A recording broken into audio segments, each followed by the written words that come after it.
ஏங்க 2 பேருமே சீக்கிரமாகவே வேலைக்கு போயிடுறோம். அதனால் பையனுக்கு காலையிலேயே சமைச்சு வைக்க வேண்டியதாக இருக்குது. அவன் சாப்பிடும்போது தண்ணி விட்டுருது. அவனுக்கு ஒரு நல்ல சாப்பாடு கூட செஞ்சு தர முடியல. என்னம்மா செய்கிறது, சீக்கிரமே எல்லாம் மாறும். மா, நீங்கள் ஏம்மா இதுக்கெல்லாம் கஷ்டப்படுறீங்க? நாளையிலேருந்து எங்கள் ஸ்கூல்லையே காலையில் சாப்பாடு போகிறாங்க தெரியுமா? என்னப்பா சொல்கிற? இனி நான் தினம் ஸ்கூலில் உப்புமா, கிச்சடி, பொங்கல்னு ஏதாவது ஒன்று சாப்பிடுவேன். இனி நீங்கள் இதுக்காக கஷ்டப்பட வேணாம். ஏங்க இனி புள்ள சத்தான சுவையான சாப்பாடு சாப்பிட போகிறாங்க.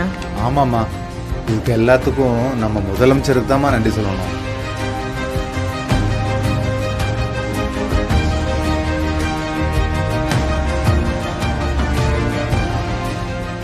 மாணவர்கள் பசியோடு கல்வி கற்க கூடாது என மாணவர்களின் பசி போக்கும் முதலமைச்சரின் காலை உணவு திட்டம்